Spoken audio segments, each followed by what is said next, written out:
Buonasera amici, stasera siamo all'Ostello Molara ad Adria con Alessandro Andreello, presidente di Attive Terre,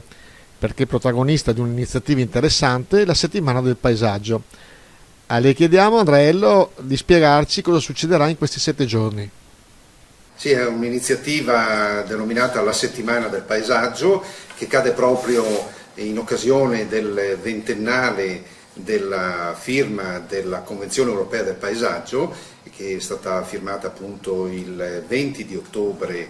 a Firenze, e in questa occasione noi abbiamo colto l'opportunità per poter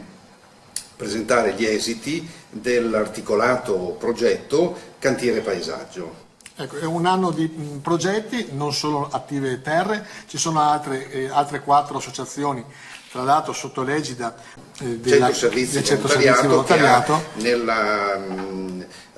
area cultura ha finanziato, diciamo, la realizzazione di questo bel progetto che ha attivato il territorio e le varie popolazioni che lo abitano sul paesaggio, sensibilizzando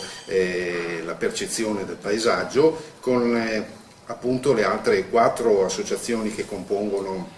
il parterre degli attori. Abbiamo Focus, che è un circolo culturale fotografico,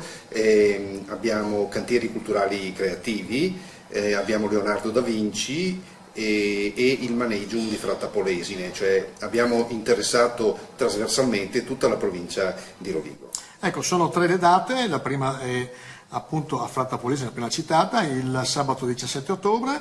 venerdì 23 ottobre e sabato 24 ottobre proprio qua all'Ostello Molara, e poi a chiusura ad Ariano. Sì, praticamente abbiamo la settimana che va dal 17 di ottobre al 24 di ottobre, una settimana appunto ricca di appuntamenti. Il primo è previsto sabato prossimo 17 con questo convegno Paesaggi in transizione che si terrà a Fratta Polesine nel pomeriggio, tutte attività alle quali si può accedere liberamente, previa prenotazione sui numeri indicati, diciamo, del Centro Servizi Volontariato. Ecco, c'è un'interessante iniziativa, tra le altre, di un concorso fotografico. E anche questo verrà presentato quando? Sì, gli esiti del concorso fotografico, che si chiama Scatti in Avanti, è un'altra delle molteplici attività che sono state messe a punto nell'ambito di questo grande progetto, ecco, che è durato più di un anno, Cantiere Paesaggio, e che è stato gestito, diciamo, per far raccontare attraverso le immagini il territorio dai propri abitanti, e la premiazione del concorso fotografico appunto Scatti in Avanti si terrà sabato sera qui alla Molara. Ecco, il progetto recita, tra le altre cose, riattivazione del senso di appartenenza delle comunità e dei cittadini dei propri territori. Quanto sono importanti queste iniziative, secondo lei? Sì, è molto importante, diciamo, ed è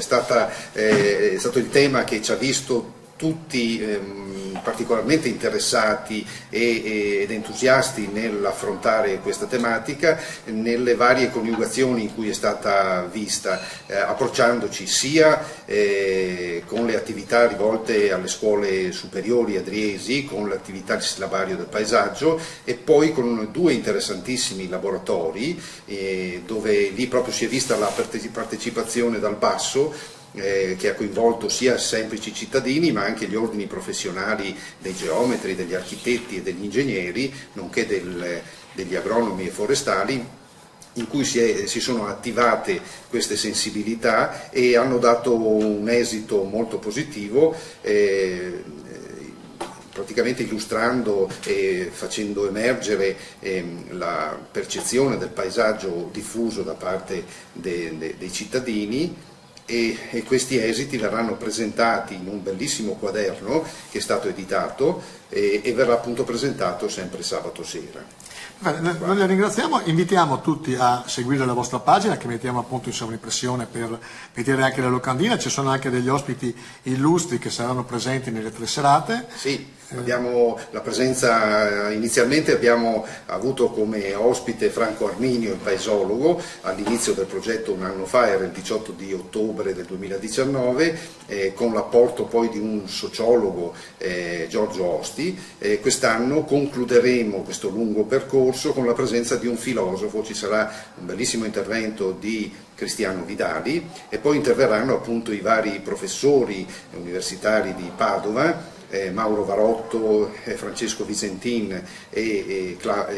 Giada Pertene, che hanno curato l'esecuzione dei laboratori e crediamo che sia un momento importante di restituzione